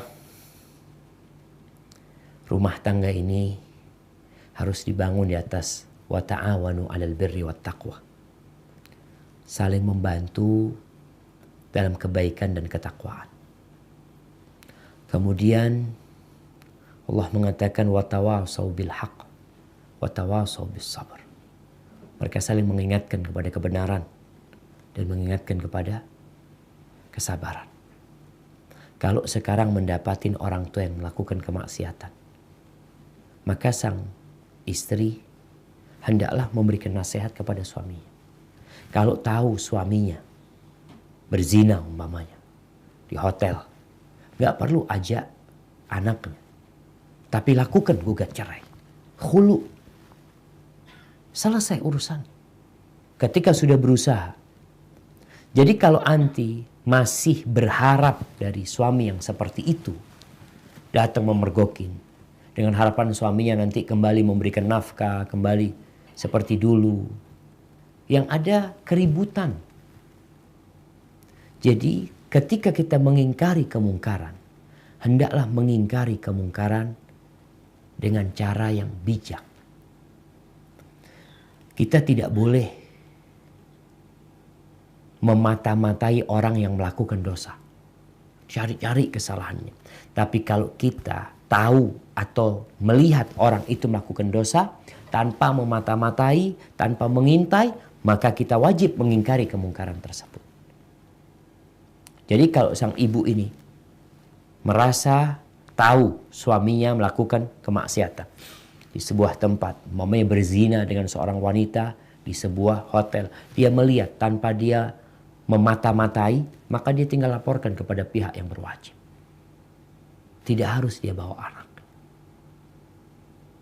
Maka nasihat anak, sang anak coba kasih nasihat bapaknya. Kalau nggak bisa tulis surat buat bapaknya, sampaikan. Sang ibu kalau sudah muak sama bapaknya, udah nggak suka sama bapaknya, selesai sudah, silahkan gugat cerai. Mungkin itu juga akan membuat sang bapak jadi sadar. Ketika sudah kasih nasihat, sampaikan, suamiku, kalau engkau masih seperti ini, aku merasa terzalimi, engkau masih berbuat maksiat seperti ini, mohon maaf, aku akan gugat cerai. Itu hak wanita. Dan ketika seorang melihat kemungkaran, rubah kemungkaran tersebut. Tapi catatannya, jangan sampai menimbulkan kemungkaran yang lebih besar nantinya. Hadza wallahu a'lam bishawab. Maka kondisinya, ya Allah, mudah-mudahan COVID-19 ini membuat orang-orang yang berbuat maksiat itu jadi sadar kembali kepada Allah Azza wa Jalla. Hadza wallahu a'lam bishawab. Nah. Saat pertanyaan berikutnya, saya ada dekat dengan perempuan dan sudah berencana untuk Afan, suaranya putus barusan, bisa diulangin? melamar dia setelah saya Ustadz, saya ada dekat dengan perempuan dan saya ada dekat dengan perempuan. Setelah sudah itu berencana, ya, dan sudah berencana untuk melamarnya setelah ia wisuda. Ya. Nah, tapi akhirnya saya tahu dia sudah punya pacar lagi. Pacarnya itu bukan orang baik. Qadarullah, tadi malam saya chat dia dan ternyata HP-nya lagi sama pacarnya. Semalam pacarnya cerita sendiri kalau ia sudah zina pacarnya sampai 2 kali. Pacarnya juga kirim foto mereka ke saya. Pertanyaannya, apa yang harus saya lakukan, Ustadz? Apakah saya diamkan saja? Saya sudah berpikir untuk menemui ayah dari si perempuan untuk mengadukan mereka supaya pacarnya bertanggung jawab atas perbuatannya dan supaya mereka tidak dicampakkan begitu saja. Nah, iya jemaah, ini kayaknya lakinya udah jatuh cinta sama tuh perempuan. Makanya jatuh cinta sebelum nikah itu berbahaya. Baik, nasihat ana. Yang pertama, antum sudah tahu dengan kondisi perempuan tersebut. Bukan pacarnya yang tidak baik, dianya juga bukan orang baik. At-thayyibat lit-thayyibin. Wanita yang baik-baik itu untuk laki-laki yang baik-baik. Sedangkan al-khabithat lil-khabithin. Perempuan yang buruk itu juga untuk perempuan, untuk laki-laki yang buruk. Jadi kalau antum tahu kondisi perempuan yang antum dekat sama dia, yang antum berencana melamar dia, ternyata dia bukan orang baik, alhamdulillah. Antum bersyukur sama Allah, Allah tunjukkan bahwa bukan pacarnya yang tidak baik, dianya juga tidak baik. Sama-sama dua orang ini bukan orang baik-baik. Maka Silakan antum cari perempuan lain, lihat kesolehannya, jangan lihat wajahnya, jangan lihat kepintarannya, tapi lihat agamanya dan akhlaknya. Taib, ini sikap antum sebagai seorang muslim. Bagaimana sikap antum sekarang melihat kemungkaran? Antum mendapatkan dengan jelas mereka telah berzina, ini itu, ya antum sampaikan kepada orang tuanya. Sampaikan kepada orang tuanya, kondisi anaknya mungkin perlu diperhatikan, ini dan itu, antum kasih masukan buat orang tuanya.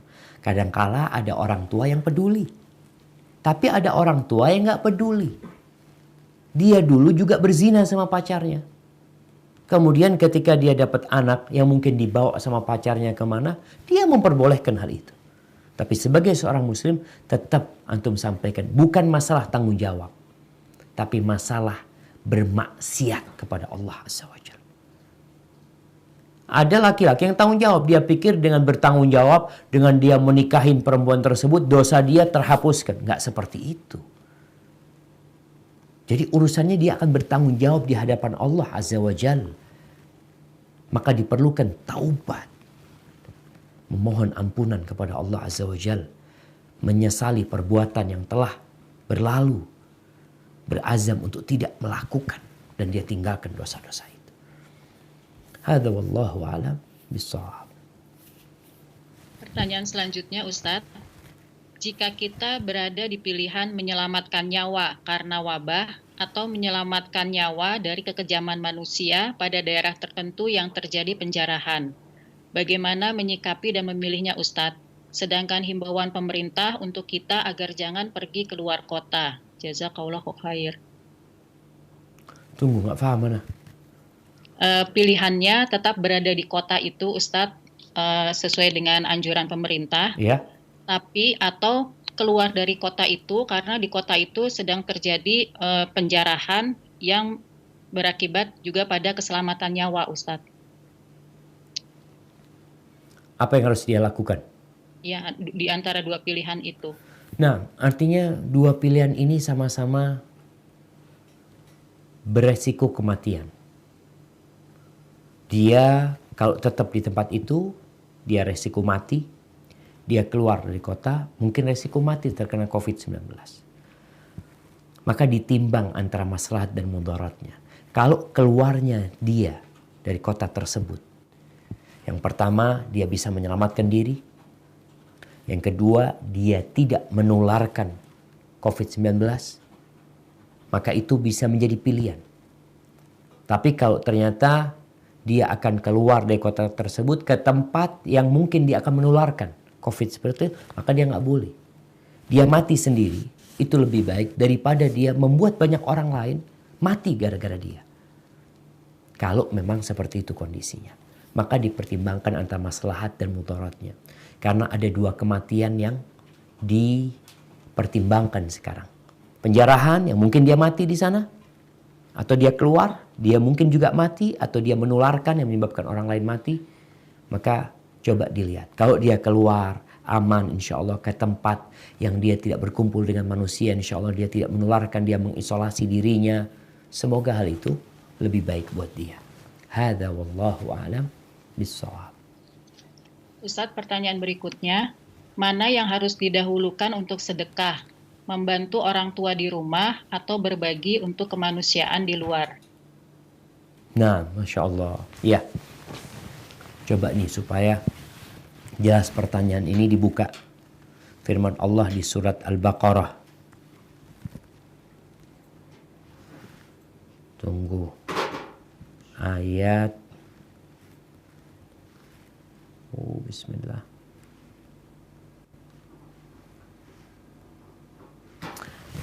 Nah, di ayat 215. Di ayat 215.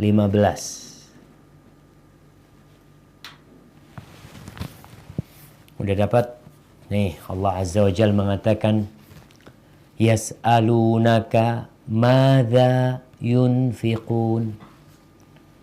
Qul ma anfaqtum min khairin falil walidain wal aqrabin wal yatama wal masakin wabnis sabil wa ma taf'alu min khairin fa innallaha bihi alim. Mereka bertanya kepadamu Muhammad alaihissalatu wassalam, ya Rasulullah, tentang apa yang harus mereka infakkan. Katakanlah, harta apa saja yang kamu infakkan hendaknya diperuntukkan bagi kedua orang tua, kerabat, anak yatim, orang miskin, dan orang yang dalam perjalanan. Dan kebaikan apa saja yang kamu kerjakan, maka sesungguhnya Allah Maha mengetahui. Ini udah ada jawabannya. Jadi kalau mau berbuat baik, mana yang lebih utama? Orang tua. Setelah orang tua, kerabat. Kata Nabi SAW, bantuanmu, sedekahmu untuk kerabatmu itu engkau akan dapat 2 pahala. Pahala sedekah sama pahala silaturahim. Apalagi sama orang tua kita. Bukan kita tidak peduli dengan kemanusiaan, dengan sosial. Masalahnya, kalau kita bicara umat manusia, yang peduli sama mereka, orang banyak. Antum salah satu yang peduli. Tapi kalau sama orang tua, itu kewajiban antum. Mungkin gak ada orang lain yang peduli sama orang tua antum. Sama kerabat antum. Maka hendaklah seorang hamba itu sadar. Ketika dia punya rezeki, dia mau bantu orang lain. Dia kerabatnya dulu dibantuin. Apalagi orang tuanya. Allah mulai dengan falil walidain. Itu kedua orang tua. Baru Allah sebutkan kerabat. Ketika umat manusia melakukan yang seperti ini, jemaah, kepedulian mereka kepada orang tuanya, kepada kerabatnya, insya Allah tingkat kemiskinan itu akan berkurang. Kenapa? Dalam setiap keluarga hampir selalu ada, nah katakan hampir selalu ada yang sukses, yang bisa bantu keluarganya. Kalau mereka menjalankan nih, antum gak usah bangun yang jauh-jauh, keluarganya urusin tuh keluargamu. Insya Allah kemiskinan akan teratasi. Maka setelah antum bantu keluarga, bantu kerabat, ada kelebihan harta yang lain, silahkan untuk yang disebutkan nama Allah Azza wa Jal, untuk anak-anak yatim, untuk kaum fakir miskin, seperti itu. Dan antum berbuat baik di mana dan kapanpun, kepada siapapun, Allah tahu. Kita kalau berbuat baik sama orang itu banyak yang tahu. Tapi kalau sama keluarga kita, sama ayah kita, sama adik kita, sama ponakan kita, mungkin ada yang tahu. Hanya kita sama mereka, serta Allah Azza wa Jalla yang selalu mengawasin kita. Hada wallahu a'lam bishawab. Ustaz, pertanyaan selanjutnya. Belum Bagaimana cara ini. menyikapi keluarga yang tidak peduli dengan masalah akhiratnya? Misalnya membiarkan anak-anaknya tidak sholat. Apa sikap kita? Ya. Jamaah rahimakumullah. Ini sebenarnya masuk kepada pertanyaan-pertanyaan yang tadi. Innamal mu'minuna ikhwah. Orang-orang beriman itu saudara. Kalau kita membaca firman Allah ya, yang berkaitan dengan orang-orang beriman itu, al-mu'minuna wal mu'minat ba'duhum awliya'u ba'd. Nah, di surat Taubah coba dilihat. Surat Taubah ayat 71. Surat At-Taubah ayat 71. Apa kata Allah Azza wa Jal? Wal mu'minun wal mu'minat ba'duhum awliya'u ba'd ya'muruna bil ma'ruf wa yanhauna 'anil munkar wa yuqimuna as-salah wa yu'tuna az-zakah wa yuti'una Allah wa rasulah ulaika sayarhamuhumullah innallaha azizun hakim. Yang artinya, dan orang-orang yang beriman, laki-laki dan perempuan, sebagian mereka menjadi penolong bagi sebagian yang lain. Mereka menyuruh berbuat yang ma'ruf dan mencegah dari yang mungkar, melaksanakan sholat, menunaikan zakat dan taat kepada Allah dan Rasul-Nya, mereka akan diberi rahmat oleh Allah. Sungguh Allah Maha Perkasa dan Maha Bijaksana. Jadi jamaah rahimakumullah, itu sifat orang yang beriman. Ngelihat saudaranya nggak makan, kita berbagi makanan. Lihat saudaranya kelaparan, kita kasih sedekah sama dia. Ini urusan dunia. Bagaimana kalau melihat saudaranya nggak sholat? Kalau nggak makan, kelaparan, mati. Tapi kalau nggak sholat, masuk neraka nantinya. Apakah kita peduli dengan masalah makan, tapi kita tidak peduli dengan masalah akhirat dia? Seharusnya kita peduli. Sebagaimana orang berpikir sekarang untuk menyelamatkan saudaranya, berdonasi ini itu untuk orang lain, ya bagus. Tapi jangan lupa, yang lebih penting bagaimana menyelamatkan saudara kita dari api neraka. Bukan dari COVID-19 saja. Ini urusan dunia. Taib kita selamatkan. Tapi dari api neraka yang akan membakar selama-lamanya di sana nantinya. Maka kalau melihat ada seorang keluarga, mungkin kerabat kita, yang mereka tidak mendirikan sholat, tugas kita memberikan nasihat. Menyelamatkan mereka.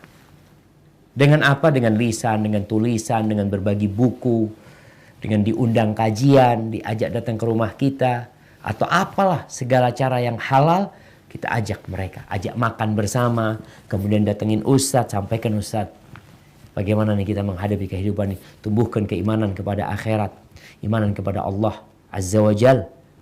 Ajak ke kuburan agar ingat kematian. Jadi ada banyak hal yang bisa kita lakukan terhadap saudara-saudara kita yang mungkin mereka jauh dari Allah Azza wa Jal. Kita menyelamatkan mereka. Kalau kita membiarkan, maka yang akan terjadi bencana. Bukan hanya buat orang yang tidak sholat dan keluarganya. Buat kita yang melihat. Namun kita membiarkan. Ya Allah jamaah. Semoga Allah menyelamatkan kita dari neraka. Mungkin itu menjadi pertanyaan terakhir kita pada kesempatan kali ini. Semoga Allah Azza wa Jalla membimbing kita untuk taat kepadanya. Doakan saudara-saudara kita yang belum dekat sama Allah. Yang sakit hatinya didoakan. Yang sakit kena COVID-19 juga didoakan. Semoga kita mendapatkan Rabbana atina fid dunya hasanah wa fil akhirati hasanah wa qina adzabannar. Subhana rabbika rabbil izzati amma yasifun wa salamun alal mursalin walhamdu lillahi rabbil alamin. Sampai berjumpa kembali, semoga senantiasa dalam lindungan ilahi. Wassalamualaikum warahmatullahi wabarakatuh.